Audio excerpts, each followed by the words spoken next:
নমস্কার বন্ধুরা, আমি তোমাদের বন্ধু রুমকি নন্দী। আমার ইউটিউব চ্যানেলে তোমাদের আবার স্বাগত।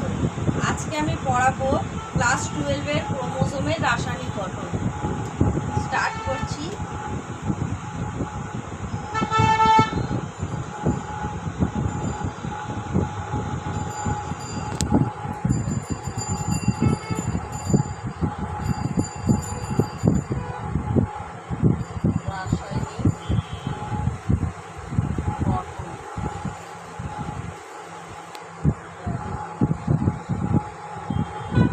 ক্রোমোজোমের রাসায়নিক গঠন কি কি নিয়ে গঠিত?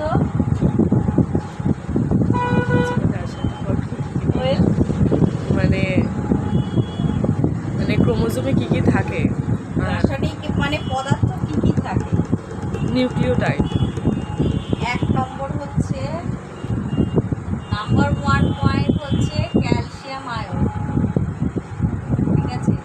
নাম্বার 2 হচ্ছে ক্যালসিয়াম এমজি, ম্যাগনেসিয়াম আয়রন। এরপর তারপরে থাকে হচ্ছে 90% থাকে ডিএনএ, ডিঅক্সিরাইবো নিউক্লিক অ্যাসিড। 3 নম্বর হচ্ছে থাকে 90% যদি ডিএনএ থাকে, আরএনএ কত পার্সেন্ট থাকবে? আরএনএ খুবই সামান্য পরিমাণে থাকে, 10% থাকে আরএনএ। নেক্সট হচ্ছে তোমার আম্লিক কিছু প্রোটিন উপস্থিত থাকে, আম্লিক প্রোটিন যার মধ্যে অম্লতা থাকবে, তাই তো? হ্যাঁ, অ্যাসিডই থাকবে। আম্লিক প্রোটিন কিছু থাকে ক্ষারকীয় প্রোটিন, ক্ষারীয় প্রোটিন। ক্ষারকীয় আর ক্ষারীয় মধ্যে কিন্তু দুটোর মধ্যে ডিফারেন্স আছে। ক্ষার আর ক্ষারক আমরা পড়েছিলাম না ক্লাস 9-10-এ? ক্ষারীয় প্রোটিন।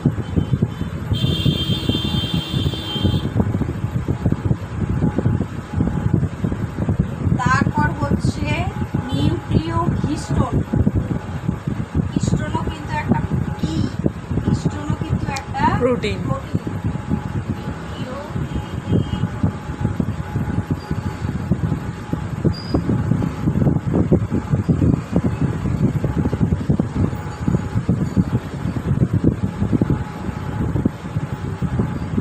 তারপর হচ্ছে তোমার হিস্টোন প্রোটিন হয়ে গেল, ক্রোমাটিড গঠন করে। ক্রোমাটিড আগের দিন বলেছিলাম যখন ক্রোমোজোমের গঠন বলেছিলাম। ক্রোমোজোমের গঠন মনে হয় এখনো আসেনি, এটা রাসায়নিক গঠন চলছে। এই নিয়ে তোমার ক্রোমোজোমের এই হচ্ছে রাসায়নিক উপাদান। তাও আমি ছকটা একবার লিখে দিচ্ছি। ক্রোমোজোম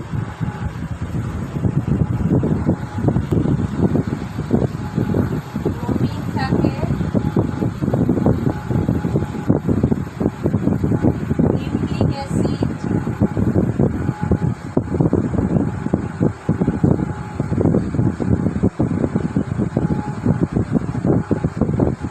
আর থাকে ধাতব আয়ন।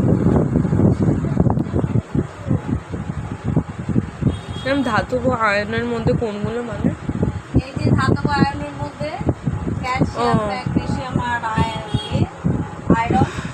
আর নিউক্লিক অ্যাসিডের মধ্যে হবে ডিএনএ আর আরএনএ। আর প্রোটিনের মধ্যে হবে আম্লিক প্রোটিন, ক্ষারীয় প্রোটিন, নিউক্লিয় হিস্টোন প্রোটিন। তো বন্ধুরা, এই ছিল আজকে ক্লাস। যদি ক্লাসটি ভালো লেগে থাকে অবশ্যই সাবস্ক্রাইব করো। সাবস্ক্রাইবের পাশে বেল আইকনটা প্রেস করে দিও, যাতে এই ধরনের যে সমস্ত ভিডিও বানাবো তোমাদের কাছে পৌঁছে যায়।